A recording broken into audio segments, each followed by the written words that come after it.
एक प्रेम कहानी। एक शहर में पति पत्नी का एक जोड़ा रहता था। लोअर मिडिल क्लास से संबंध रखने वाले यह पति पत्नी एक शहर में बड़ी मुश्किल से अपना जीवन बसर कर रहे थे। जितना भी कठिन उनका जीवन था, फिर भी वह एक दूसरे से बेइंतहा प्रेम करते थे, एक दूसरे का हर तरह से ख्याल रखते थे। एक दिन पत्नी अपने बालों को धोकर सुखा रही थी। पति पास ही में बैठकर पेपर पढ़ रहा था। पत्नी ने अपने पति से कहा, भगवान ने मुझे कितने सुंदर और लंबे बाल दिए हैं, लेकिन इन्हें लगाने के लिए घर में एक पिन तक नहीं है। आप मुझे एक पिन खरीद कर ला दीजिए ना। पत्नी की बात सुनकर पति का मुंह थोड़ा उतर गया। पति ने कहा, हाँ, सच में तुम्हारे बाल बहुत सुंदर हैं और मैं भी चाहता हूँ कि तुम अपने बालों में कभी गजरा, कभी सुंदर पिने लगाओ, लेकिन तुम तो जानती हो हम बड़ी मुश्किल से खाने पीने और पहनने की चीज़ें जुटा पाते हैं।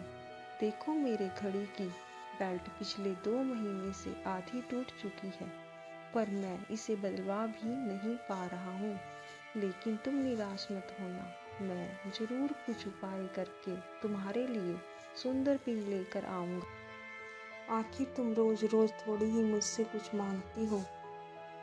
अगले दिन पति जब अपने काम से घर वापस आ रहा था, तब उसकी नज़र घड़ी की दुकान पर पड़ी। वो घड़ी की दुकान में गया और अपनी बेल्ट टूटी घड़ी बनवाने की बजाय बेच दी और उसके जो भी पैसे मिले उनसे अपनी पत्नी के लिए बहुत सुंदर सी पिन खरीद ली। पति खुशी खुशी घर पहुंचा और दरवाज़ा खटखटाया। पत्नी ने जब दरवाज़ा खोला तो पति अपनी पत्नी को थोड़ी देर तक एकटक देखता ही रह गया। पत्नी बोली, ऐसे क्या भूत की तरह आंखें बड़ी करके देख रहे हैं मुझे? सिर्फ बाल ही तो कटवाए हैं मैंने। पत्नी पति को घर के अंदर लेकर गई और पूरी बात बताते हुए बोली, आज मैंने अपने बाल कटवा दिए और कमाल की बात यह है कि उनके मुझे अच्छे खासे पैसे मिले, जिनसे मैंने आपके लिए ये घड़ी खरीदी है। पत्नी ने घड़ी पति के हाथ में पहना दी। पति की आंखें नम हो गई।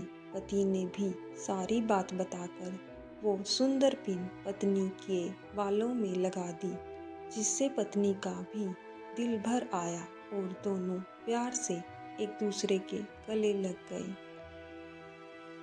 दोस्तों, सच्चा प्रेम पाने की भावना से नहीं, समर्पण की भावना से होता है। उम्मीद है आपको ये कहानी, पति पत्नी के निस्वार्थ प्रेम की कहानी पसंद आई होगी। पूरी कहानी पढ़ने के लिए धन्यवाद। अगर आपको यह कहानी पसंद आई हो तो लाइक और कमेंट करना न भूलें।